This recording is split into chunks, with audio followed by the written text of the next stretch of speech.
Definitely show a channel here over at SubScribe. There's now an article tier over there for people who like to read. So, how Gamergate foreshadowed the toxic hellscape that the internet has now become, says this woman writing from CNN, which is the multi-billion-dollar media propaganda company. So the précis of this is these left-wing women hear opinions online that they disagree with, and since they're the participation trophy generation, they need to shut it down. The audacity that anyone would disagree with them is shocks them, and they have billions of dollars in media narrative with which to accomplish that. And they don't never seem to question why almost all the mainstream media, billions of dollars, is all pushing one exact. Oh well, they just have they're on the same page, the same narrative, because they just happen to be right. So there's it's like NPR where 87 out of 87 of the execs were registered Dems. There's no need for diversity of thought. At least the woman being interviewed was honest enough to admit that was a little bit unusual. Anyway, so they're blaming Gamergate from decades ago. Mar, I think, or Mahar or something. They're blaming Gamergate from decades ago for Trump and Twitter and whatever they want. It's ridiculous, but I think the narrative they're pushing is that men should not advocate for their interests. I think there's some deeper issue that has to do with maybe male energy or agency. And hear me out when I say that. I'm going to say this carefully, that they don't want men ignoring female manipulation techniques. And I don't mean that in a negative way. It's just kind of biological how the different sexes have been raised, that women have to do things behind the scenes to accomplish their goals, where men can do things up front. I don't mean like manipulation is not always a negative term, is what I'm trying to say. It's like the women are running the family and family relationships and all that kind of stuff, and they have to accomplish their goals definitely differently. And I don't mean that like all females use it negatively, because right wing women don't. But in this article and the various others, they've been trying to shift the blame to specifically white men. But Gamergate and gamers are a pretty diverse group. Probably as diverse as any country would be, and most of the different races in gamers don't want any kind of woke things in games. It's not I don't think any one ethnicity suddenly wants gay elements in games, or female protagonists where there should be males. But the left is, of course, terrified to criticize anyone not European, where if like Japanese games have a certain vibe to them, you don't hear the left. The left is very careful criticizing anyone non-white. Basically, a lot of this, I think, is you have these whining pussies who need to whine about something where it feels like displacement activity, because they don't have, like, why women nowadays don't start having kids at 18 and end up with like a family of 6 or something, when you kind of should. You got to kind of keep the devil loves these idle hands, so they find other things to be a mother to. Women should not be working in the media, writing articles, pushing their insane left-wing beliefs, because they should be raising their kids and talking to their neighbors. And you think about like the battle of the sexes and feminism over the past 70 years. Is it like, did you really win anything? So how the left wing frames these arguments is they use repetition of modifying words designed to elicit emotional response. They use trigger words that have been given power via media brainwashing, and it's not just within one generation, but it's multi-generational brainwashing, mostly simply through the TV, starting, about 1960. The words are control words. They're not organic. All those istophobic, anti-this or that words, those terms, those aren't real. They're designed to control you. Real words develop organically to refer to things or concepts. The goal is to deflect you into arguing that you're not this label, you're not istophobic, instead of dealing with the argument itself. You can prove it with these articles, these Soros or maybe now U.S. aid-funded globalist propaganda articles. Count how many times they use and repeat those modifying terms like extreme, far, or alt, or the bullshit buzzwords from Bernstein or Trotsky or whoever, the Frankfurt School, and the racist, sexist, transphobic, all those kind of modifying words. Take some of these articles, because my point is the reader is supposed to reach that conclusion on their own, and the written form is to convince you of that argument, not to present you with the conclusion. They're supposed to present you with the argument. Take some of these articles, remove these modifying languages, these prefixes where they repeatedly call things or groups extremists, because the body of the work is supposed to prove that in the evidence. That's the old style of reporting. What the globalists do now is simply use the modifying words to call things toxic, extreme, race phobic. They never actually prove these things. For them, it's a circular res ipsa loquitur. The ADL, a group formed to defend a child predator, Leo Franks from 100 years ago, calls some groups extreme sans evidence, so then other media references this in this circular bootstrapping and presents it as a conclusion. It's a circular bit of nonsense. None of it is unbiased reporting. It's the definition of Bolshevik propaganda. The entire mainstream media today is opinion pieces. The problem is it's not labeled as such. The white pill is that even USAID money or Soros money cannot keep mainstream media from dying. So an article has to use repetition of the buzzwords because the article itself doesn't prove anything. So they just prefix every noun with the modifying term like racist, extreme, toxic. It's manipulative, and the study of this Marxist manipulation technique over the past post-war years would be fascinating, but unfortunately it's verboten in colleges because the crux of it would be things like racism and those other terms are not real. They're ways for the globalist control media to control the cattle, and almost nothing will come out on the mainstream that goes against the narrative, not in the mainstream media. Sometimes books will slip through on Amazon and on the periphery. There's kind of a penumbra of wrongthink that's slippery enough not to be nailed down, so it slides through. So the left attacks on it use this kind of weird tone policing.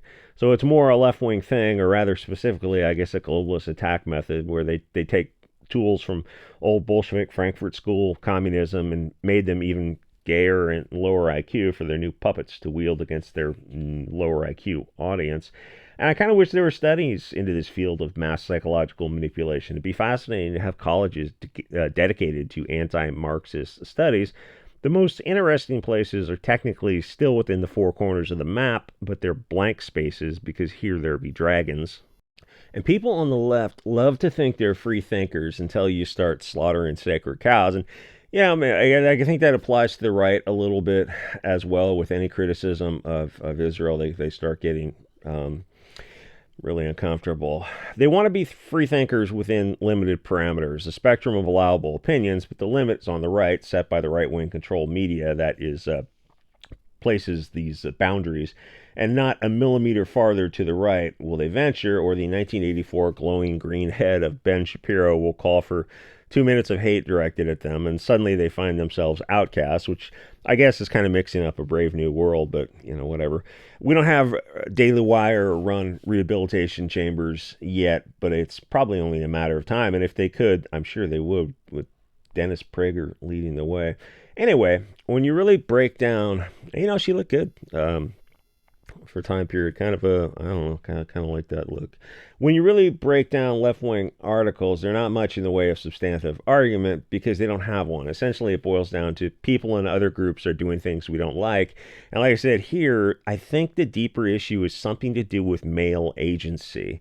So instead of discussing these core issues, we'll ad hom by repetition of calling the speaker toxic and racist, and yet they never actually define anything because the definition is concrete. It has elements that can be cross-examined and rebutted, which they're terrified of. When they repeatedly call groups toxic or sexist, you can't rebut it without first agreeing on a definition. So what happened is, the three main players here, I think, were Zoe Quinn, Brianna Wu, and Anita Sarkeesian. So what happened, and is still happening, is that the people make games, movies, pop culture type of stuff, and they have elements, themes, and values within them that the audience doesn't want in games or movies, which is just like simply stating the obvious, but sometimes that's necessary. It's a situation saying you're selling something that people don't want to buy. Like Nazi says what? It's simple like contract philosophy 101. A seller is trying to sell to an audience that isn't large enough to sustain it. The audience they're trying to market to an audience that doesn't exist. And you see this with games and movies all the time. But nothing really matters except that some of these games have themes that don't sell. Attacking your audience doesn't get them to open up their wall. Oh, you called me a Hugo Boss Roman saluting. Oh, here's $70 for your game. You sure showed me. Thank you, blue-haired Ukraine supporter.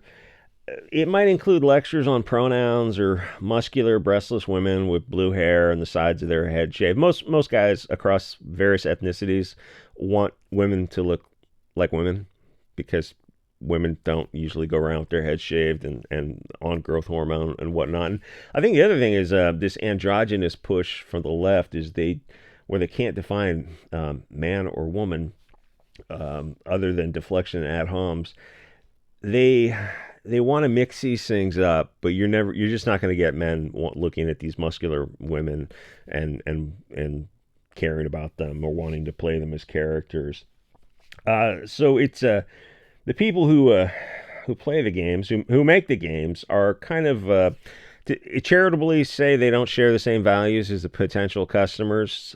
The left winger in this article says that both sides share their opinions on the internet, as one would think you're supposed to do, but one side is good think we are always at war with Oceania, and the other perspective is, of course, toxic because it doesn't agree with this PMS-filled soy boy contingent.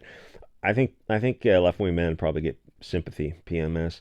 In their minds, they see no issue with her on CNN, one of the biggest media companies on earth, saying that this tiny, marginalized, and oppressed group of gamers are actually the ones pulling the string, while 100% of the mainstream media, the trillion-dollar industry, is pushing this globalist viewpoint. And she doesn't think to think that there's any issue with that unequal bargaining position.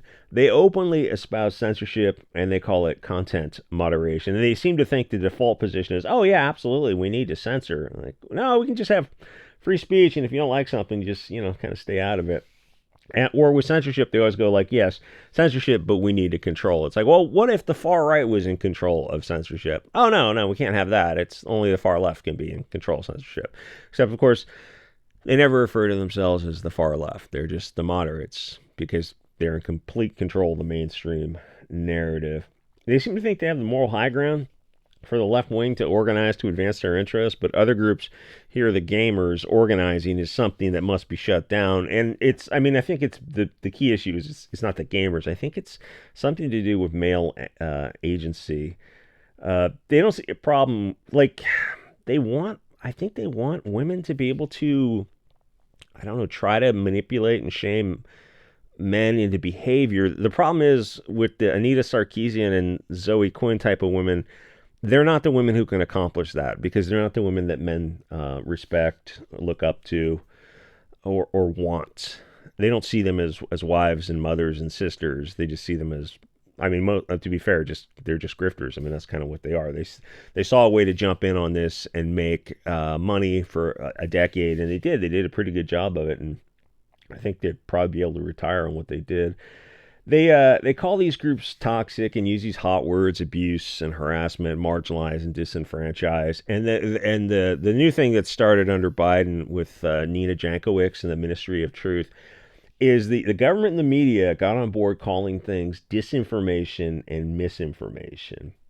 And in their minds, they think they're Moses, the bringer of the law, the arbiter of truth, perhaps the one speaking truth, or at least the good think narrative, which is close enough.